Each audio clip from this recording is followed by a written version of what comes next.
Bonjour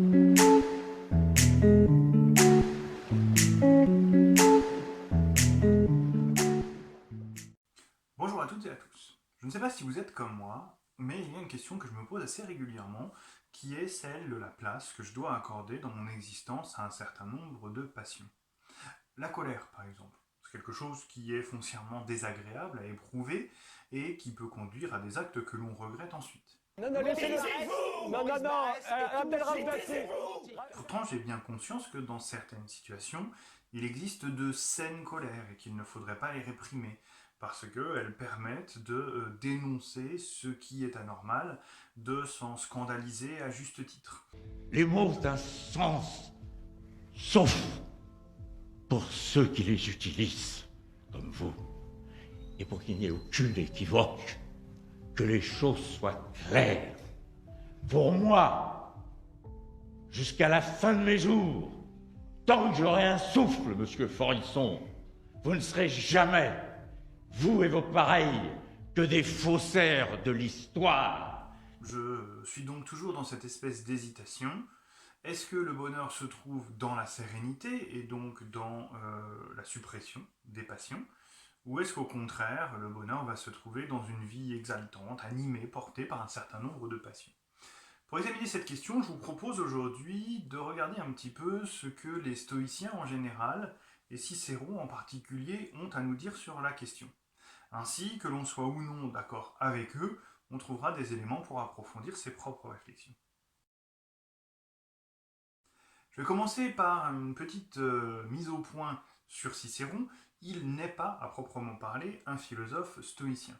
C'est un philosophe éclectique, c'est-à-dire un philosophe que sa formation a conduit à aller piocher dans les différentes propositions des philosophies antiques, ce qui lui convient le mieux selon les circonstances.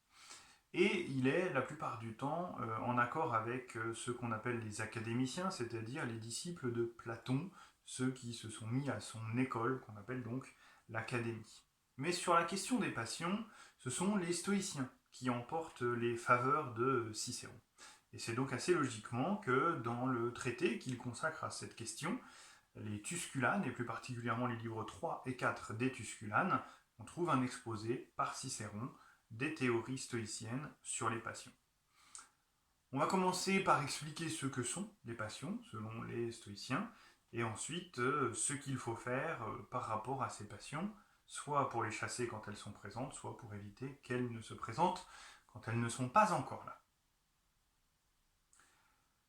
À la base de la critique de Cicéron à l'égard des passions vient du fait qu'il les présente comme des maladies de l'âme. Ça peut paraître étonnant pour nous qui vivons à une époque où ces passions elles sont plutôt accueillies favorablement, mais dans le contexte de Cicéron, ça n'est pas si étonnant que ça, vous allez le voir. En effet, ce que nous appelons des passions, eh bien, pour les Grecs dont cette philosophie est issue, c'est du pathos. Passion, pathos, on retrouve la même étymologie. C'est-à-dire que ce sont des choses qui, premièrement, sont subies.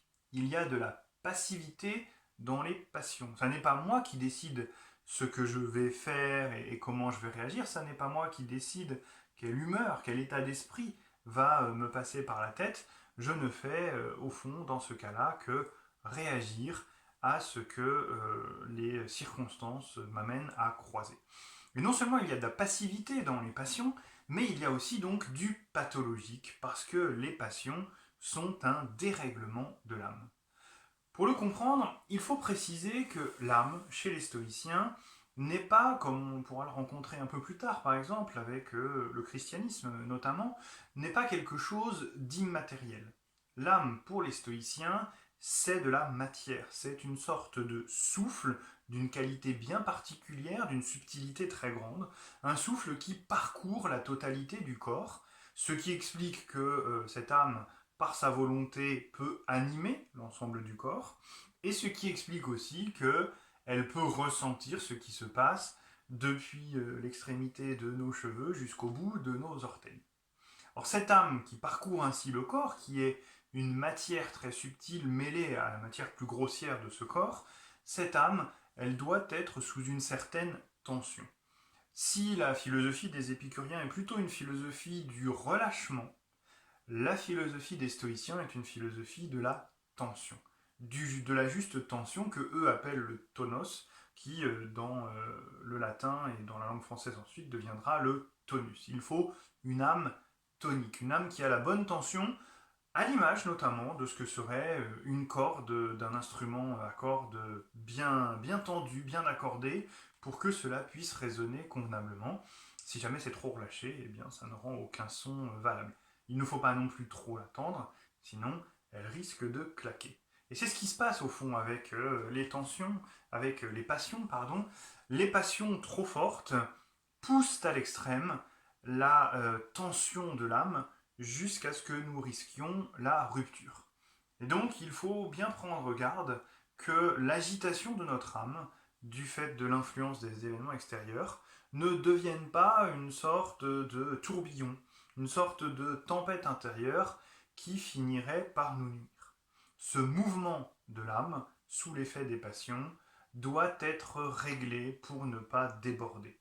Il doit, au fond, rester dans les limites insufflées par la raison, dans les limites du raisonnable. Ça peut être une vibration, mais il ne faut pas que ce soit un déchaînement. On a donc cette idée chez les stoïciens, chez Cicéron notamment, donc dans les Tusculanes, que les passions sont des mouvements de l'âme et des mouvements déraisonnables.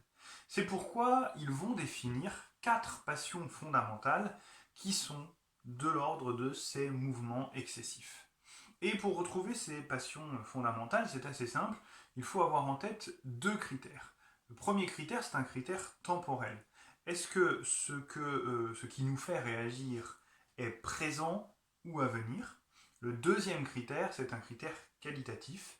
Est-ce que ce qui me fait réagir, je le prends pour un bien ou pour un mal?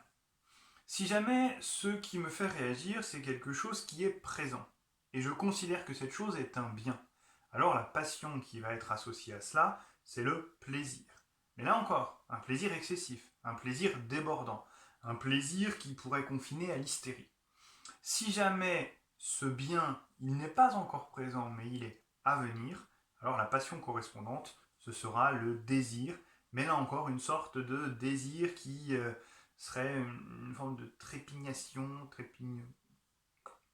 c'est pas très homologué ça comme mot, une forme d'excitation tout à fait incontrôlable. Et puis du côté des mots, si jamais ce que j'attends est un mal et qu'il est à venir, il n'est pas encore présent, alors c'est de la crainte que je vais éprouver. A l'inverse, si c'est déjà présent, c'est déjà là, la passion fondamentale qui va en découler, c'est le chagrin. Donc désir, plaisir, crainte et chagrin sont les 4 passions fondamentales selon Cicéron et selon les stoïciens en général. Il ne fait ici que les reprendre. Nous avons l'habitude de voir certaines de ces choses valorisées. Désir, plaisir, on pourrait trouver regrettable de les cataloguer comme des pathologies de l'âme. Alors il se trouve que dans la deuxième époque de la longue histoire du stoïcisme, une époque qu'on appelle le moyen stoïcisme et dont Cicéron est l'héritier assez direct, il va y avoir une sorte d'accommodement de la philosophie stoïcienne et de ce point-là de la doctrine.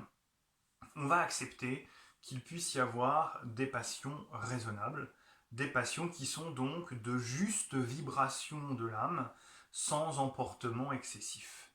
Et ces passions, elles sont au nombre de 3. Pour faire le pendant du plaisir, si jamais un bien est présent, on va avoir la joie. La joie, c'est donc un plaisir raisonnable.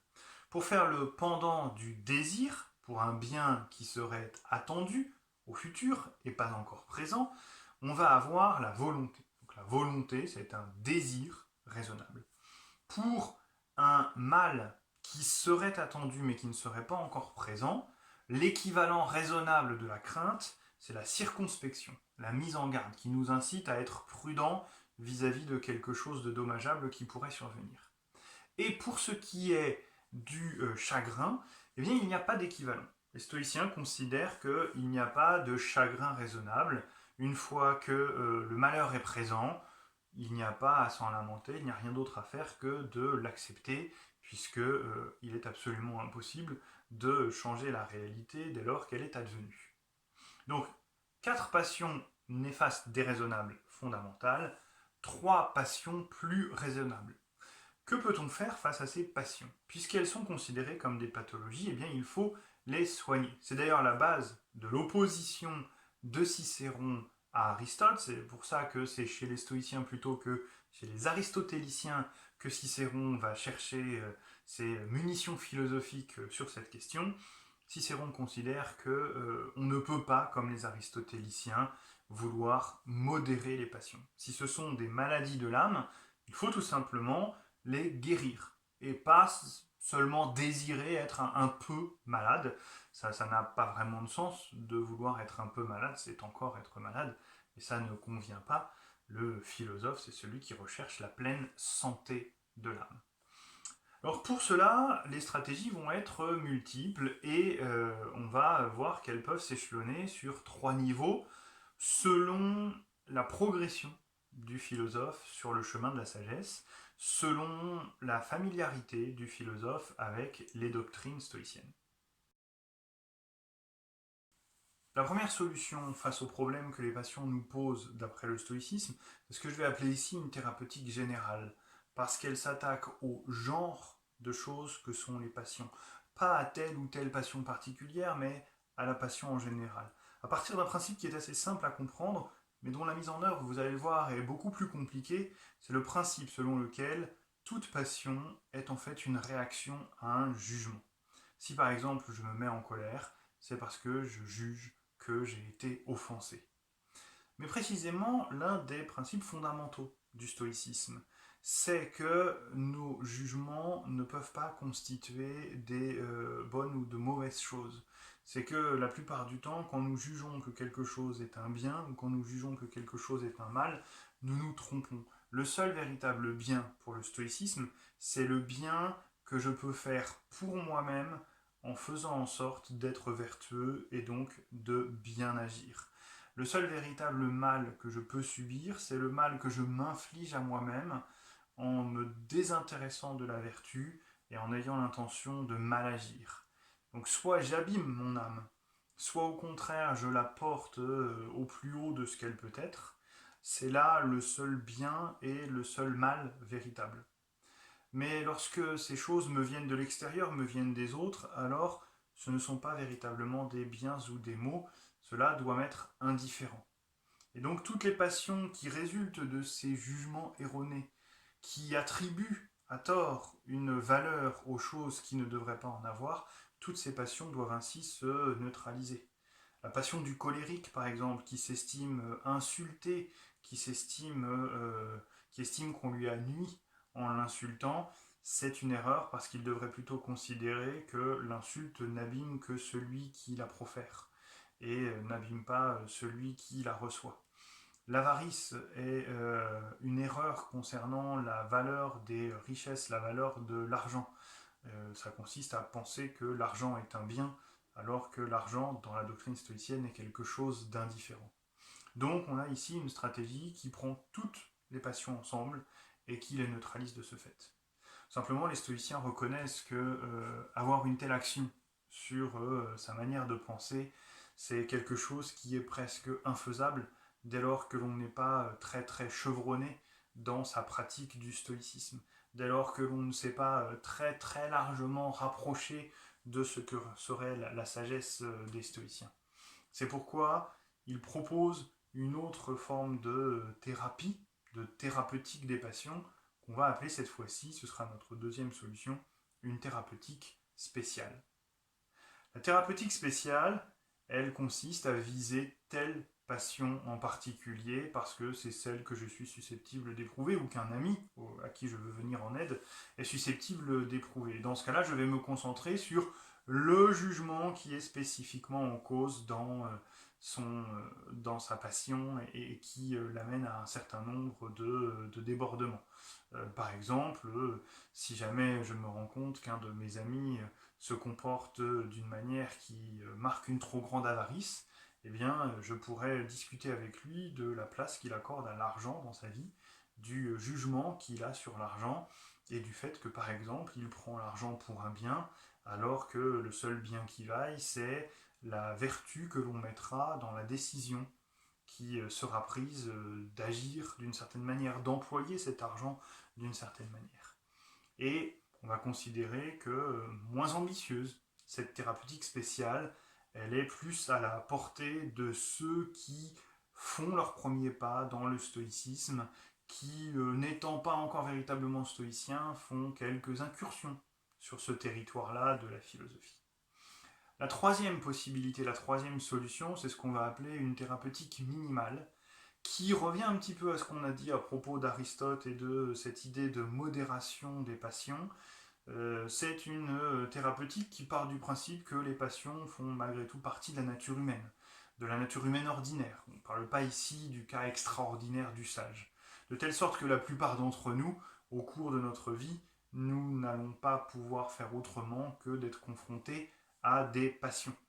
D'autant que, quand bien même nous rencontrerions le stoïcisme, eh bien il n'empêche que nous le rencontrons lorsque nous avons déjà un certain âge. L'enfance, la jeunesse, nous ont donné de ce point de vue-là d'ores et déjà de mauvaises habitudes, nous ont habitués à avoir des passions, et donc le mieux que l'on puisse faire dans un premier temps, c'est de chercher à les ramener dans les bonnes mesures. Dire je ne prétends pas éradiquer la colère en moi, je ne prétends pas m'abstenir de tout chagrin, mais je dois au moins veiller à ce que ce chagrin, cette colère, ne passe pas certaines bornes.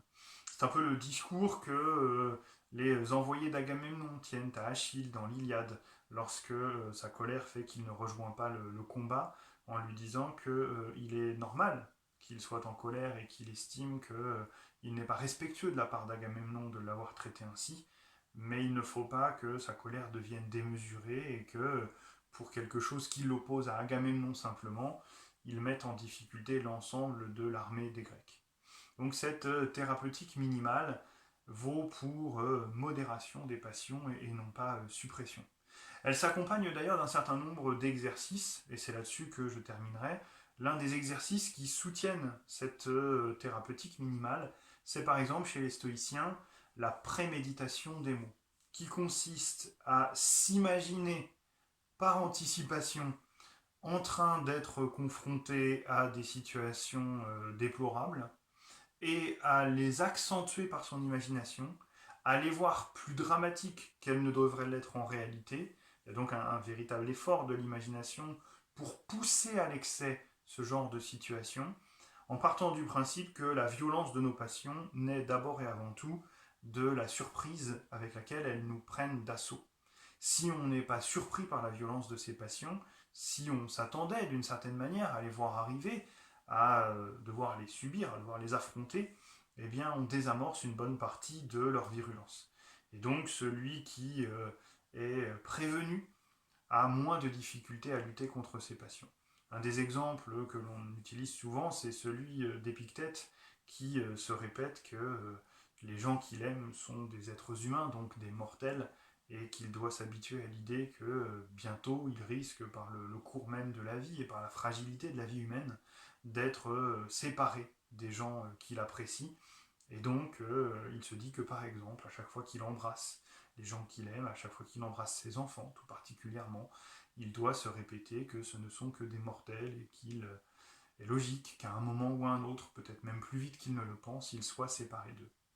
Alors avec ce dernier exemple, on est confronté à tout ce qui fait la rudesse du stoïcisme et au problème que j'évoquais au départ dans toute son ampleur. Est-ce que nous voulons une vie dépassionnée à ce point-là?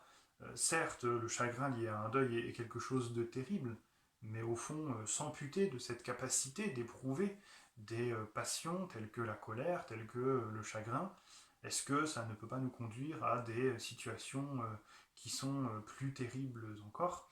La force du stoïcisme, c'est de nous proposer ici une palette de solutions et de ne pas nous laisser perdus sans la moindre issue. C'est sur ce point que je vous dis à une prochaine fois. D'ici là, soyez sages.